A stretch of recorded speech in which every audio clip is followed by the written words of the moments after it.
Warning, this is not an ASMR video, but I will be talking quietly. It contains topics of suicide attempts from my past and just anything that comes off the top of my head, which could be anything from sexual perversion to who knows. So this contains stuff for people who are 18 and up. If you're not that age, you know what to do.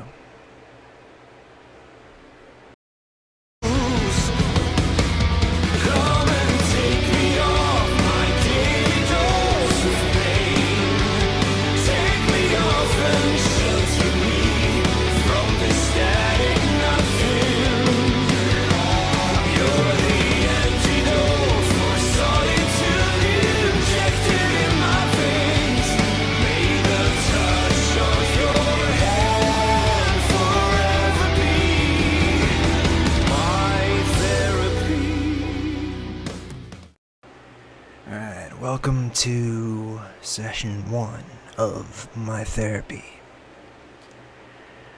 Today I wanted to talk about the thorn in the flesh.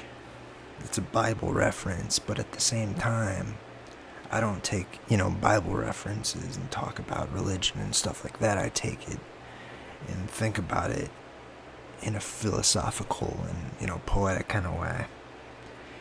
And we all have a thorn in our flesh of some sort. For example, I got stomach issues and they're happening at this moment.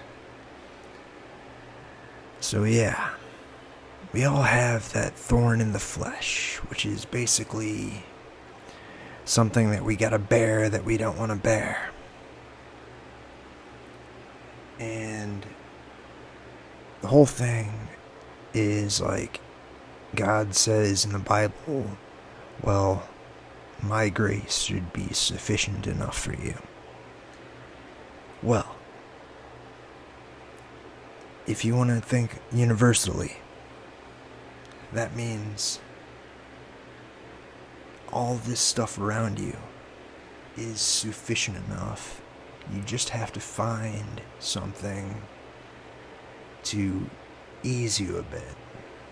If you have nothing that can heal you at the moment, try to find a way to heal your mind. It's all about transforming that energy into something that can help you. So that's my idea of thorn in the flesh. Trust me, I got a lot of thorns in that flesh.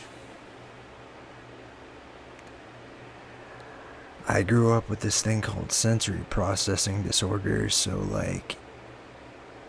my motor skills are all out of whack, and sometimes my brain and my body kind of fight each other, where I'm thinking about something, but if I'm feeling something like my stomach pain, my brain goes, stomach,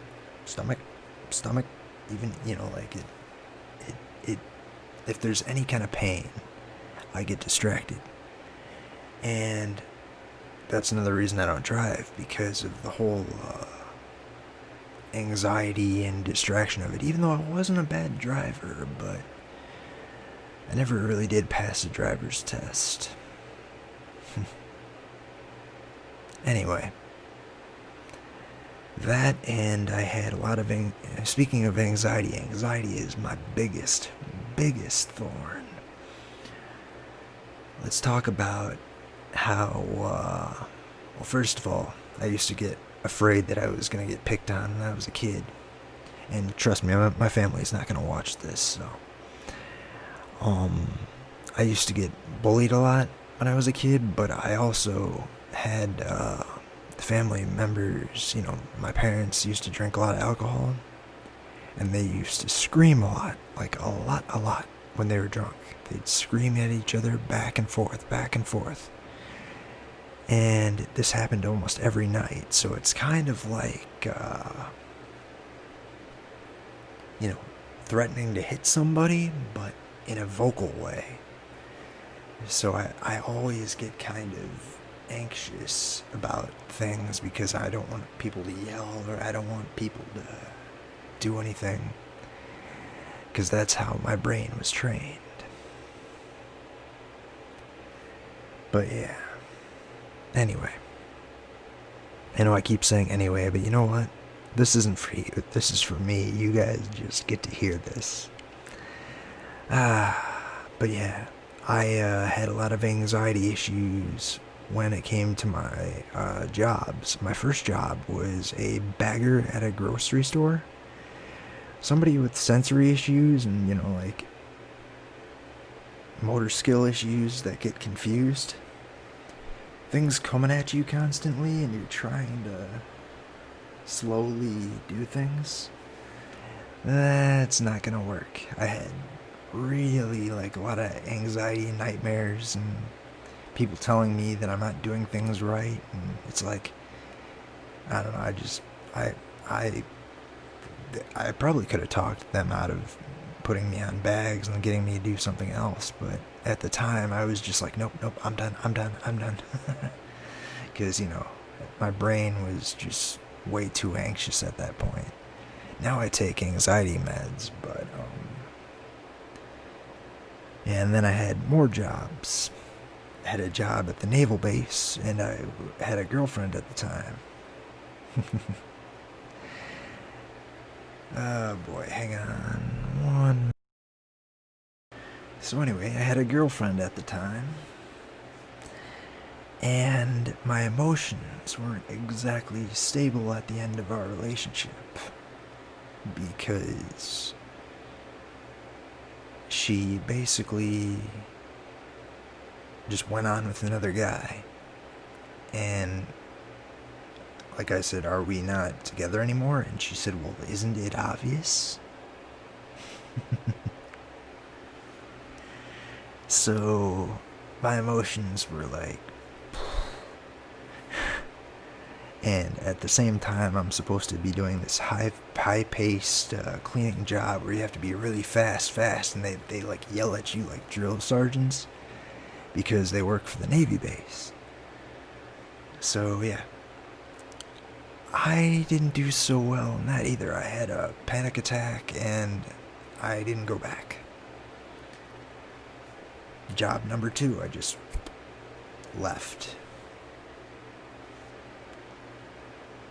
No, there's one between that. Or one between those two. I had a job at a video store. Oh boy. I didn't think I was good enough because they kept telling me that I wasn't doing things right, or I wasn't doing things fast enough, because I'm not that fast of a worker. That's why I do not like doing manual labor jobs, because I feel like I'm letting people down and I'm not going fast enough as they'd like me to. So, I had a band at the time, and they said, dude, just focus on the band and quit. Let me tell you something. If I knew what the hell they were thinking after I quit that job, I wouldn't have quit that job. The band basically said, yeah, he's not that good of a singer, don't tell him about us replacing him, though. And you're saying this right in front of me. And they were serious. They were looking for a new singer. So I quit. I'm like, okay, you think you can do better without me. I quit. There's a theme here. Because I feel like people are telling me, you're not doing good enough. So I'm like, well, if I'm not up to par, I guess you can find somebody who is. But yeah, that's how my life is basically rolled. And then I started taking things in my own hands. And, I'm not giving you my full job description. My last official job was, over the counter, was, Marshall's Home Goods. Oh man, I fainted. Because two people on, there's big, big store. Like, it's like 3 parts. Big store. And 2 people on each end of the store needed me down there. So I'm supposed to go this way and this way. 2 managers tell me, please get here now. Please get here now. So I'm supposed to be running back and forth, back and forth.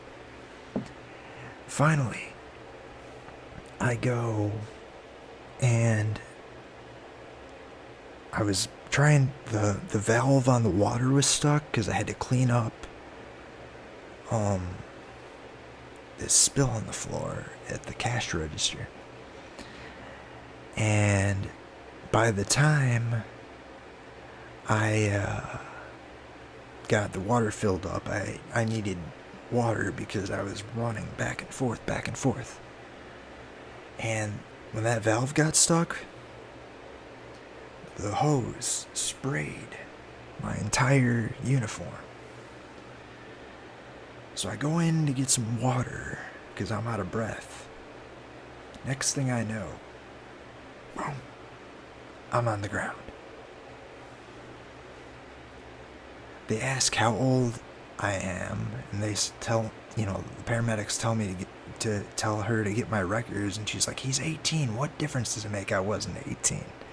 I was like 23 at the time. I don't know, maybe I was 24. I don't remember what year it was, kind of, because it was a while back. So I can't be exact. But yeah, after that, it was lucky for me. My neighbor needed somebody to watch their kids. I do regret parts of that because I was so anxious that every time their son got hyper, I got pissed, and I was like, dude, stop, enough. And then I said I told the dad, I'm like, he got out of control again today. And it's usually after he ate Cheez-Its. So I tried not to let him have Cheez-Its. But he would go sneak and get some anyway. But I felt really bad because I felt like I was playing favorites with one and the other because one was more behaved. I kind of realized that when I tried to add him on Facebook and he wouldn't add me back. Because he's 18 this year, I believe. I think he just turned 8. He's going to turn 18 when I turn 37, because I'm 36 now. But, yeah. They were born when I graduated high school. And I know you're saying to yourself, why are you telling us all this? I'm giving you a background story and a glimpse into what makes me me. And a lot of stuff that I've done, for example, jobs I did for relationships, a lot of stuff I've done was very driven, in a perverse kind of way, thinking, well, someday I can give this money to some girl that I'm into. So I've realized that along the way, though, that I seem to put relationships with careers. But then I just started wanting to help random people. So then I took matters into my own hands, and I, after I was done with being a nanny for my neighbors, I started walking dogs. And most of the dogs in my old neighborhood had a fence. So all I had to do was open door, close door, feed, open door, close door, feed. So yeah, then we moved. And, between then, I was also writing books. I haven't been doing that as often, though, because it costs money to copyright it, first of all. It costs money to get a professional cover. I mean, you could just put the text on there and do it for free, but I prefer my books to look professional. So I paid for the covers. So yeah, that's one of the reasons why I don't do as many books, because it costs money, and my last couple books, honestly, did not do well financially. My first book, my poetry book, a lot of people were into it until they found out that I was self-published. Then they didn't care anymore. They thought that I got published and everybody was interested. But then nobody's cared. I mean, people do still care. I mean, I see a few of you out there that buy my books, so thank you. But, yeah. It's just, I feel like I can't do physical jobs, and I feel like, I tried to do, what is it? I want to say rec.com. Is it? No, rev.com, I believe.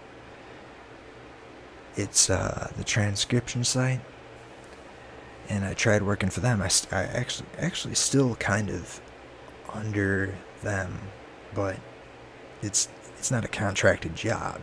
Once you're below the rating they want you to be, well, at the beginning, you're out. So it's not a dependable job. And again, they kept telling me, you're not doing this right. You have like 2 more chances and then you're out. Like, okay, if I'm not doing this right, if I make a mistake the next 2 times, then I'm out. So, I mean, I wasn't learning, obviously, so that job's not for me. I'm not that fast when it comes to accuracy on words per minute. So, data entry jobs probably wouldn't accept me. People tell me to get paid for surveys. I've tried that. Didn't get far. I want to send my books off to publishing companies, but at the same time, I can't tell the difference between pay to play and, I know what pay to play is. They ask you to pay this much to distribute with them. But I just don't know enough companies that would accept my poetry books and my fiction books. So if you guys know a lot of companies to send it to, leave a comment, help me out. I'm gonna start probably trying to do Twitch again. People don't like me on Twitch. I mean, like, everybody on here, you're my, community, I mean, you guys are cool. It's just, people get bored in my Twitch. They don't really like hanging around. So I feel like I'm not really doing Twitch the way I should be, or I'm not that great of a gamer. You know what I mean? It's like I can do ASMR videos, but I can't even do that well because I just don't have the editing skill, I guess you could say. And that's another thing. I'm currently doing music, and I can't get the damn guitar levels to sound right because everything sounds really quiet. But I'm using an acoustic electric, and I'm wondering, see, this is the thing that sucks about Corona. My brother has an electric guitar, but he can't always come over to help because my parents are really paranoid about letting people in, no matter who you are.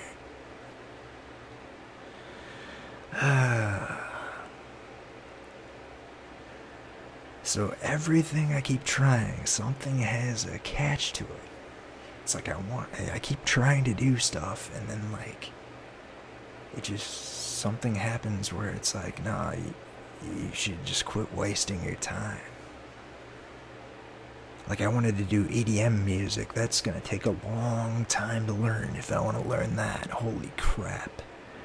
there's more production than there is music in EDM music. They say EDM music, and I thought that was just taking samples and making your own music out of it. Oh no. They actually do make their own music. It's just that they add, stuff here and there. And I do have loops on my computer that I bought, which I can use. But I feel like, I don't know. I feel like that's not really what EDM artists do. I think they add original content in. So, I don't know, I still got a lot to learn with that, but I do want to put my own songs that I already have and add some drums and keyboard to it. And I can add the keyboard, no problem. It's just for some reason the guitar sound keeps sounding really quiet and it's driving me nuts because I don't know how to turn it up. I've tried the settings on the GarageBand. I've tried settings on my my other Ableton, and I've turned the guitar up. It's just, it keeps sounding the same. It's frustrating, but I guess I have to keep trying to learn. That's the problem, though. It'll take me forever to do this stuff.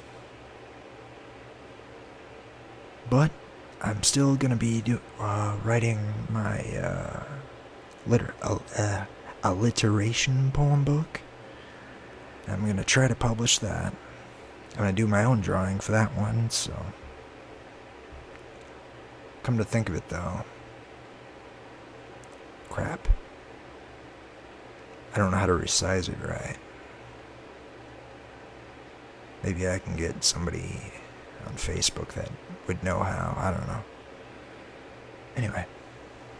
See, that's another catch. I'm like, wait, I was gonna do my own drawing so I could save money. Well, even if you save money, you gotta pay somebody on Fiverr to size it right for you. Even though the last person I paid, I had to do it myself because they didn't do it right. I didn't ask for my money back because I'm too damn nice. But I said thank you.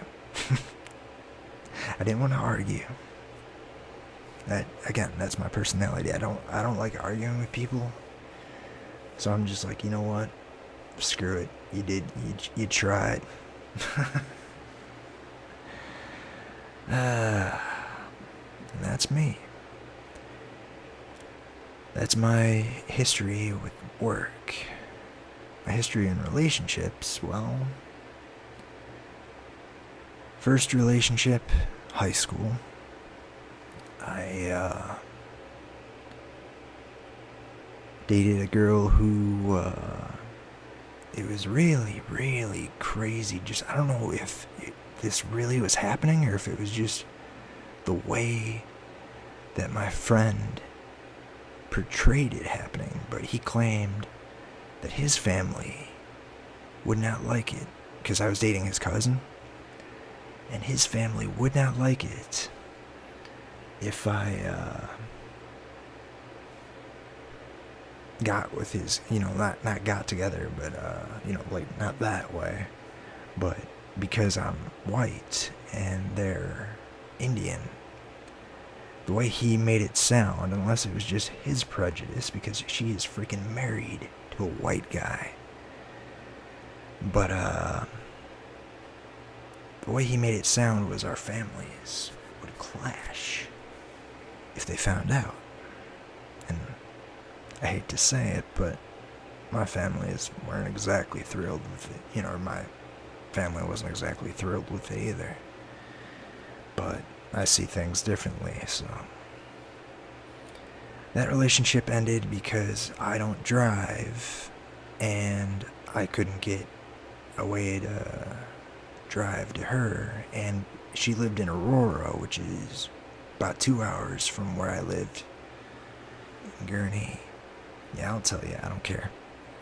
But, yeah. So then my second relationship,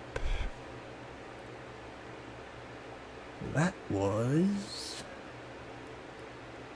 I'm trying to get this right. My second relationship was with she's still a friend of mine, my friend Autumn, I believe. I'm trying to think if there was anyone in between them.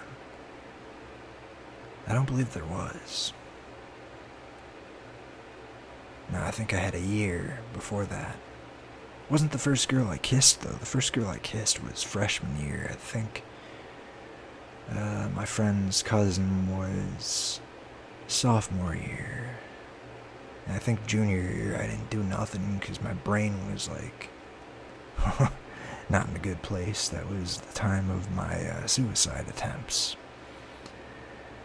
So yeah, I've had a lot of thorns, just because a lot of ups and downs, and me thinking that I'm not doing things right, and me considering relationships being a failure.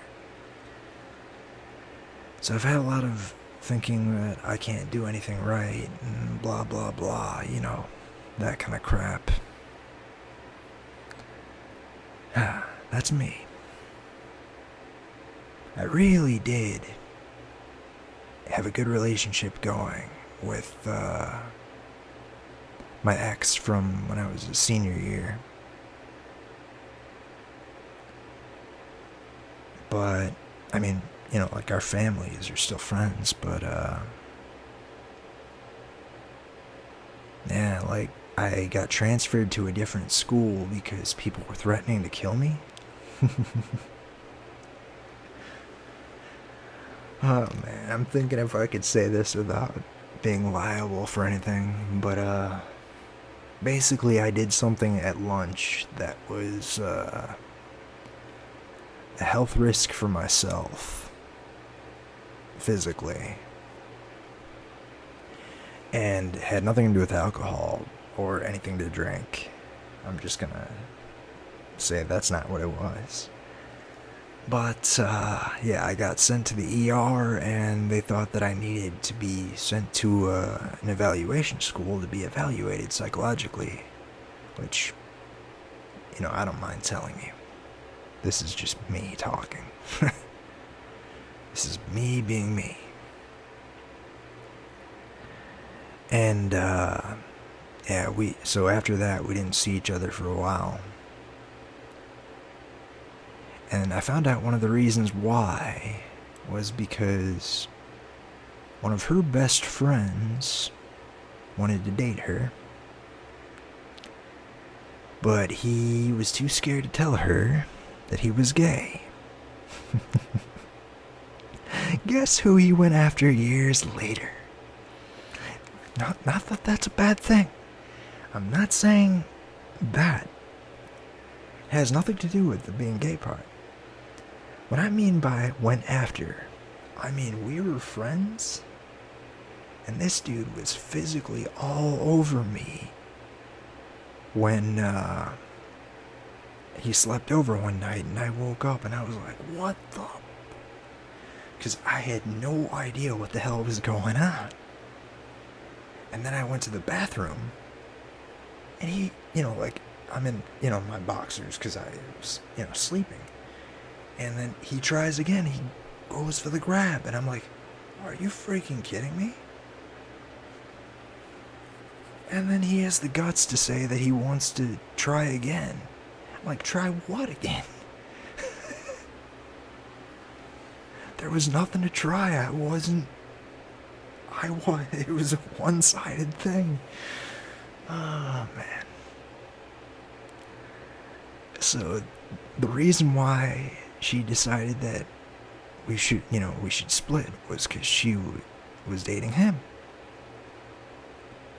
But then again, a couple of her friends thought I was scummy because they thought I was cheating on her.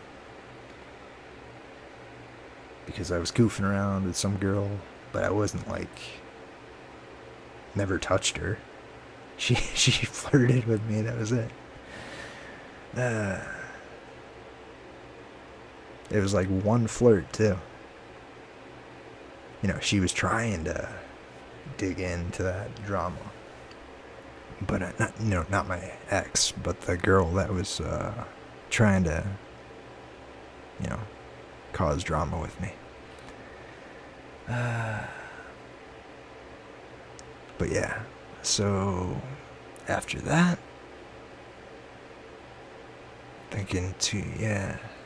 after her,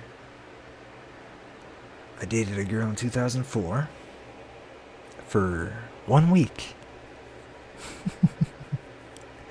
Let me tell you something. If you're gonna date a guy and you're both sleeping in the same bed, it gives a bad impression when you can't stop yanking the hairs out of their legs when they're legit trying to sleep. And I'm talking sleep. I'm like, we slept together, but I mean, like, it gets to the point where you kind of see somebody differently after that. Like, she wasn't the best looking, but I still kind of liked the way she looked, and then, like, all of that just kind of changed, like, my mindset and the way she looked to me. It was like a Seinfeld moment, like, you're a hair picker, you're a hair picker. I had to get out of that. And then after that, there was a girl who went to our school who was 2 years behind me. And, she was the one that, when I was working at the Navy base. I'm just giving you guys a whole profile here. But we were cool. But, gonna be honest, I didn't know how to use a condom. Actually, no.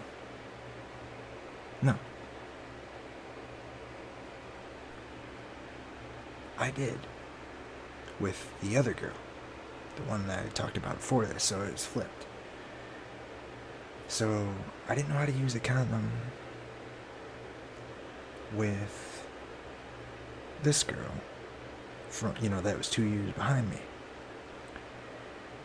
And I kept trying to flip it around, and by the time I got it right,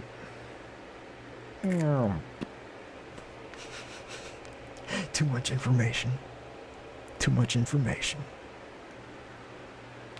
But that's what our whole relationship basically seemed to have issues with, is her getting frustrated with me and just not liking me otherwise than that. But we had a good friendship for a while, but then she stopped talking to me. We're still friends on Facebook. I don't know.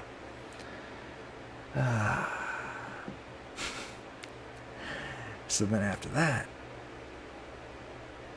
then I knew how to use a condom with the other girl, the hair picker. So that's flipped. Because it was roughly the same year. That's why I didn't,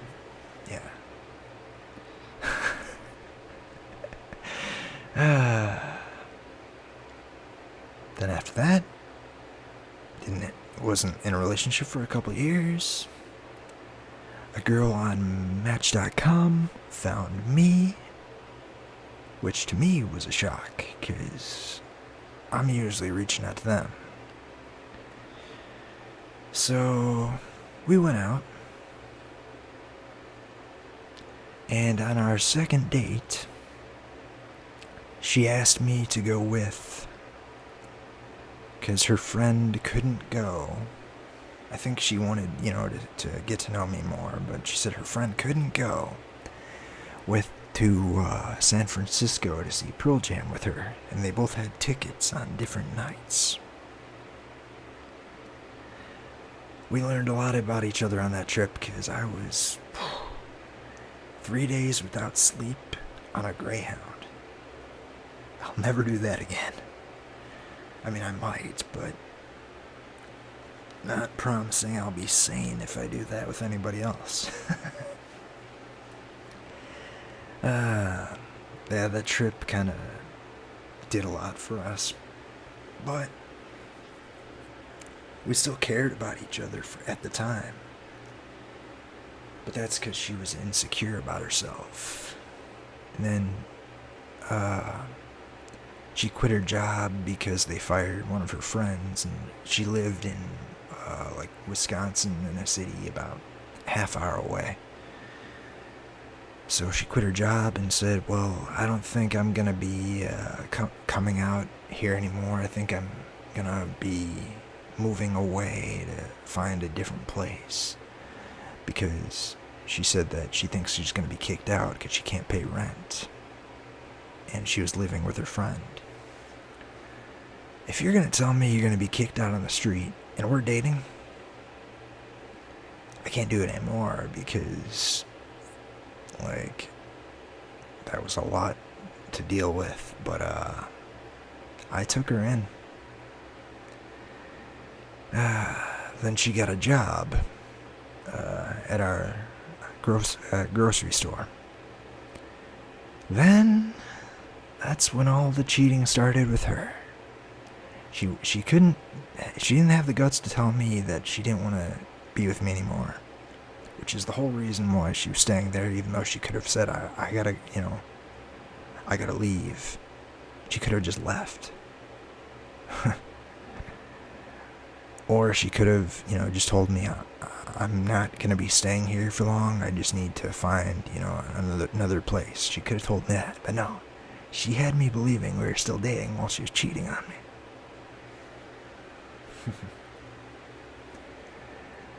So yeah.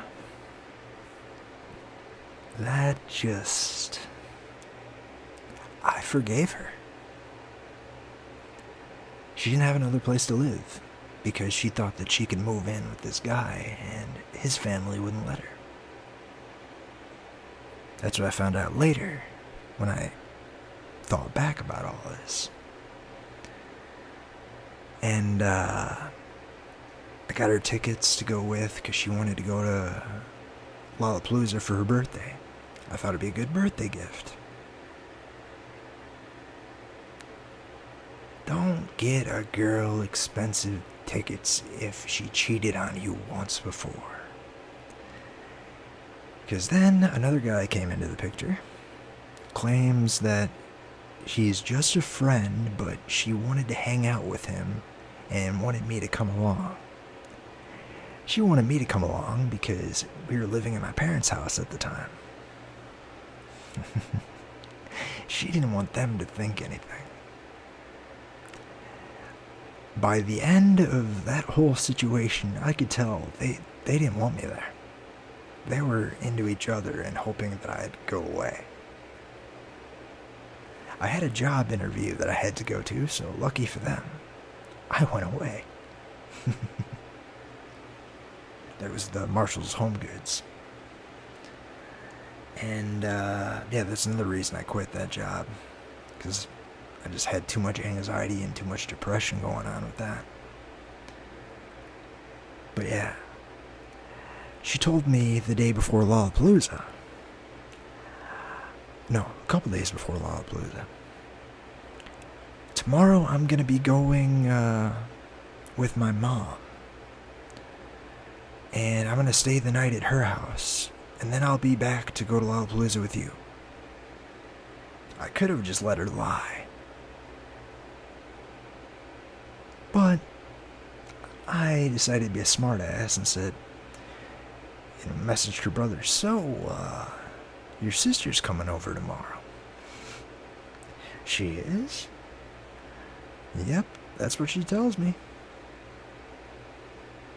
Next day I get a phone call from, her brother. My mom says whatever she's doing, leave her out of it.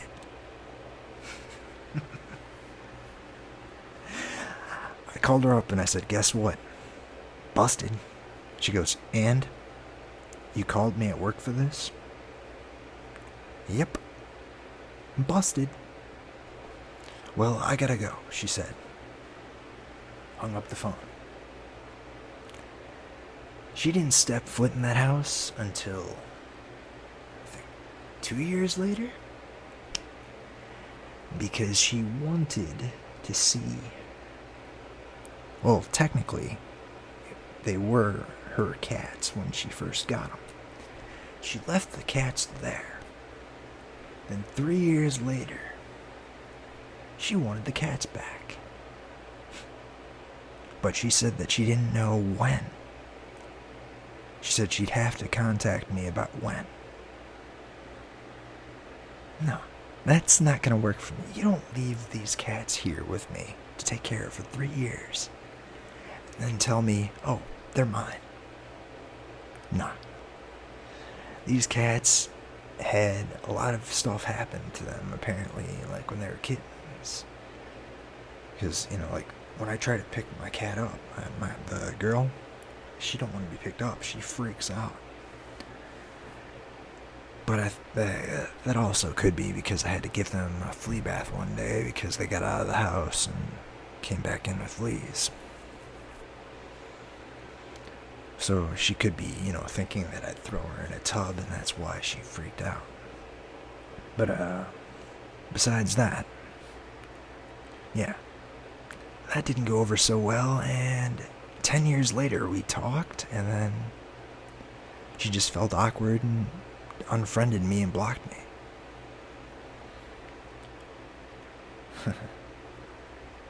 After her, I dated a girl in Canada. My first trip out of the country. Oh, believe me, things went really good for the first few months.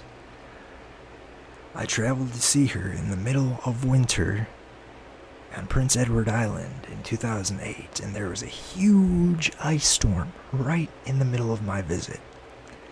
Customs thought I was out of my mind and thought that I was lying about being there. I didn't want to leave, so I kept delaying my trip. They did not like that. Well, I mean, she did. She didn't mind. But her family did not like that. She ended up coming to see me. And then I had stomach pains, like I have nowadays. Except they were like kidney stones back then, but I didn't know that. I told her, man, if it wasn't for you right now, I don't know what I'd do. I'd probably do something really, really stupid. And after that, she swore me off. It was like she couldn't wait to leave after that. But she was going to give me another chance, and then I don't know, I said something, being a smartass, and she got pissed. And that was the end of that relationship. That took me a long time to get over. I mean, I had... You talk about my depression before. My depression was full on at this point.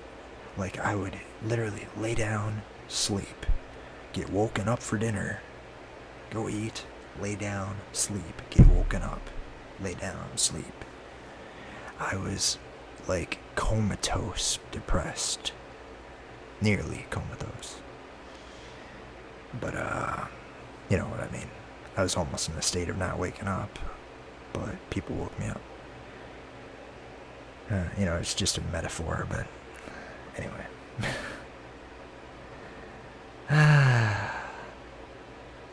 That's pretty much what I wanted to talk about today, though. Everybody's got that thorn in their flesh, something that pains them. And I got engaged, had a kidney stone, and she told me, "You're not going to the hospital if you leave this house. We're done."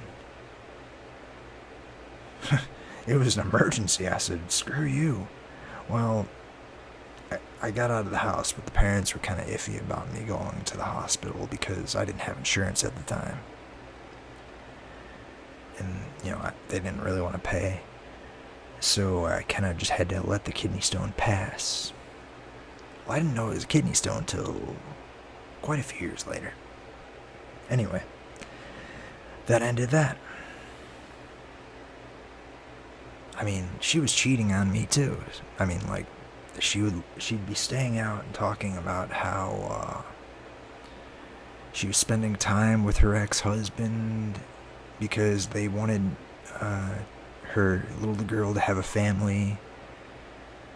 All bullcrap. But like, as if she couldn't have a family with me, being there. Yet she had a family when they moved away from her ex-husband in Florida. And yeah, so she was, like, there was a lot of stuff where I was just like, yeah, I don't think you're serious about our relationship. We had problems. Yeah. I'll let you guess what this is. When it comes to relationships, I get people going, but I seem to feel like, now that I'm thinking about it, I don't always live up to the hype I'm trying to rile them up with, if you know what I mean. So I think that's my main problem with relationships. So at least I thought, I came up with that realization. All my relationships have been kind of that direction. Sexual. But yeah. As far as where to go now, this neighborhood I live in, they don't really trust people. I was able to work for my cousin for a little bit while she lived here, but then they moved. But, yeah, she had a dog and I walked her dog. And, I don't know, she just never was satisfied with, anything I did with walking the dog or anything like that. Nobody else cared. She was just really in her own head. Anyway, but yeah, so right now, as far as where I'm going with life, I have no freaking idea. Right now, I tell you what I've been doing. Watching anime, working on that alliteration book, because I have no idea what else I'm going to do with the sequel to my sci-fi book. And eventually I'm going to try working on music, but I don't even think that it's, my music's going to be anything to work on, really. We'll see if I can get the production right, but I don't know. I'm not that great musically either. That's why I bought a keyboard, so I can back up my guitar, because I'm not that great with guitar, but I can't even do rhythm that well on piano. That's why I kind of just want to do one chord here, just kind of go with it. If I had a foot pedal, maybe that would extend the notes. So I don't know. Maybe I'll work on more synthesized bass music and show you guys eventually. Yeah, been watching anime and working on books. That's my life right now. Oh, and playing a game that's a wrestling federation simulator. It's called Journey to Wrestling or Journey of Wrestling. It's one of the two. Anyway, I don't really have much else to talk about. I will go in further with other topics. But this is just the first episode. I wanted to talk about me, who I am. By the way, my name is Aaron Reinwald. If you didn't already know, I live in Illinois. I'm an author, poet, and I do music sometimes. and I'm an ASMR artist. I'll put the links for my ASMR stuff down below. I also have a Patreon, which, I don't know. I mean, like, I want to do my I do webcomics, which I'm doing on Patreon. But, I don't know. I'll probably still do webcomics and just build that up and see if anybody cares. But that's just the thing. It's like, I do all this stuff hoping that people like what I do, so it motivates me. But it's just, I don't get that motivation. I know I should be motivating myself, but whenever I put something out there, it's hard to motivate yourself when your audience doesn't really say much. I'm just being honest. I mean, I know some of you might take offense to that, but like, if you watch my videos, just say hi. Hell, you don't even have to say anything. 2 letters, hi. Shoot.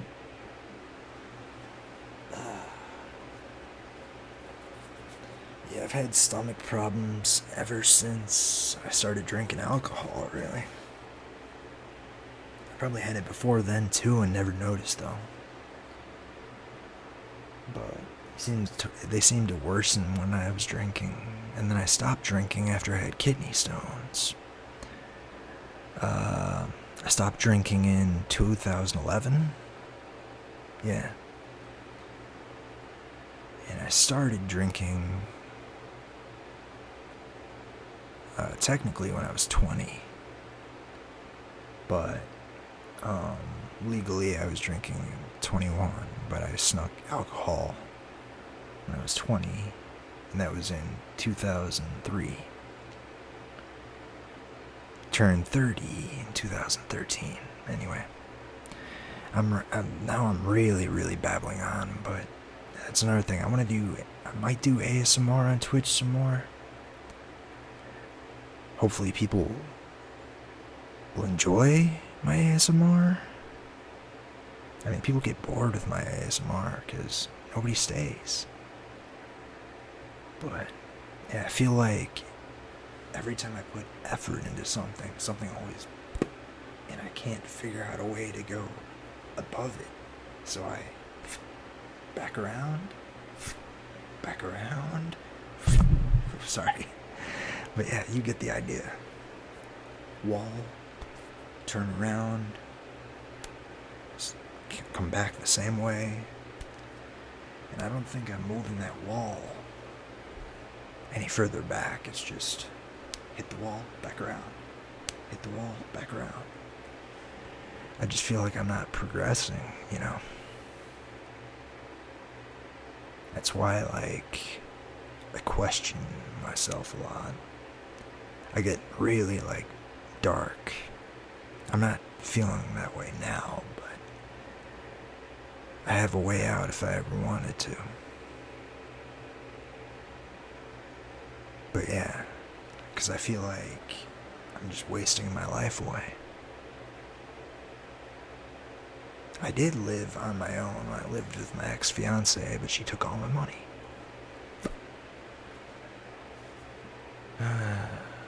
And I'm not that good at saving.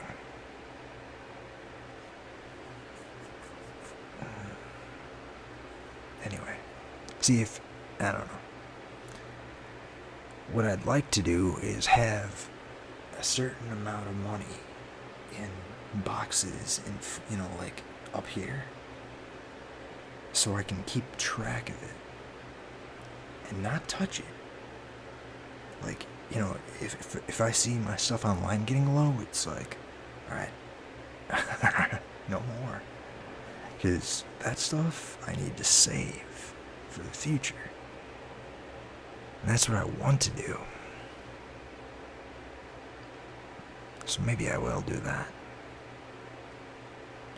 But right now, I think the whole freaking world is stuck on what to do financially, though. I'm not working at restaurants because I'm not fast. And fast food places, you need speed too. Grocery stores, speed. Well, I don't know. I don't know if stalking is speed, but not stalking, but like stocking shelves. I just don't know what I'm gonna do with my life. I want to become an author, but it doesn't seem to have, much. I don't have much of a fan base. I don't know how to build that fan base. I don't know how to market. I don't know how to market my books. If anybody knows how to market, please help. Do a tutorial, teach me. Because I have no idea what I'm doing. I'm just putting stuff out there, seeing what I get. Putting it out there and waiting for something to happen. I put it on Twitter, I retweet it. Anyway. Yeah, that's another thing. I think I already said this, but Twitter's the only place that, besides YouTube, which I don't care what you trolls think. So, yeah, if you want to say something, say it. But, Twitter's the only place that's going to see this besides all my other social media. I'm not posting this anywhere but Twitter and YouTube. And on this channel, I only have a couple subscribers, which I don't care about, because this is me just showing you who I am. And who I am is really fucking boring and annoying. Well, take care, guys. I'll see you in episode 2, where I talk more about the darker sides of why I did some stupid shit. Take care.